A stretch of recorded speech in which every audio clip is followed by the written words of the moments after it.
Okay sir, તમારું નામ? Yes, Vimalbhai છાયા, managing trustee ઉત્કર્ષ school Rajkot. ઉત્કર્ષ સ્કૂલનો એક બનાવ સામે આવ્યો છે, શું કહેશો એના વિશે?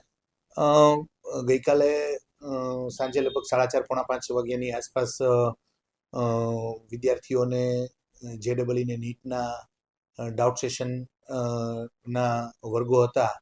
એમાં એક વિદ્યાર્થી જે છે એ પોતાના રિપોર્ટિંગના સમયે આવે છે, મિત્રો સાથે વાતચીત કરે છે અને બારી જે છે બહુ નાનકડી છે, પણ બારીમાંથી બહાર જોવા જતા થોડુંક બેલેન્સ ગુમાવે છે.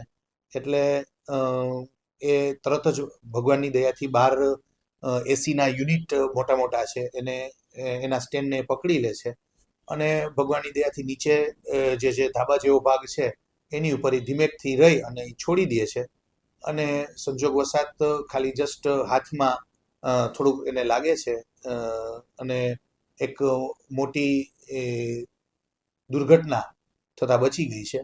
આવો એક બનાવ ગઈકાલે સાંજના બનેલ છે.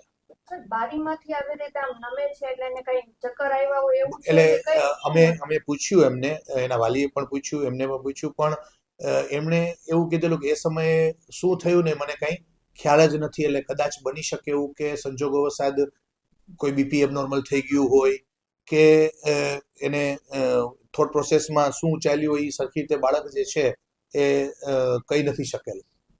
સર, કેટલામા ધોરણનો આ બાળક હતો ને કઈ બીમાર હતો પેલા એવું કઈ? ના, બાળક એકદમ ફિટ એન્ડ ફાઇન છે હતો અને ધોરણ 11 સાયન્સમાં ભણે છે અને બહુ હેલ્ધી અને હોશિયાર બાળક છે.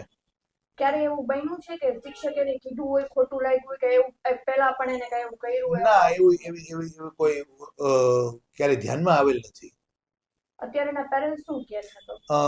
તરત જ આ ઘટના બની, થોડુંક એને હાથમાંથી લોહી ઈજા થયેલ, લોહી નીકળતું હતું, એટલે તરત જ હાજર જે સ્ટાફ હતા એ એમને દવાખાને લઈ જાય છે અને પાટાપીંડી કરી અને વાલીને જ ઓન ધી સ્પોટ બોલાવી લેવામાં આવે છે અને વાલી જે છે એ પણ એમને સાથે પ્રેમથી વાત કરે છે કે બેટા શું થયેલું, પણ આ જ રીતની ઘટનાનું વર્ણન કરે છે બાળક કે ભાઈ મને ખ્યાલ ન રહ્યો કે ભાઈ હું કેવી રીતે પડી ગયો. અને વાલી જે છે એને અમે કીધેલું છે બાળક ભલે 1-2 દિવસ જરાક આરામ કરી લે અને વાલી જે છે એમને ઘરે લઈ ગયેલ છે.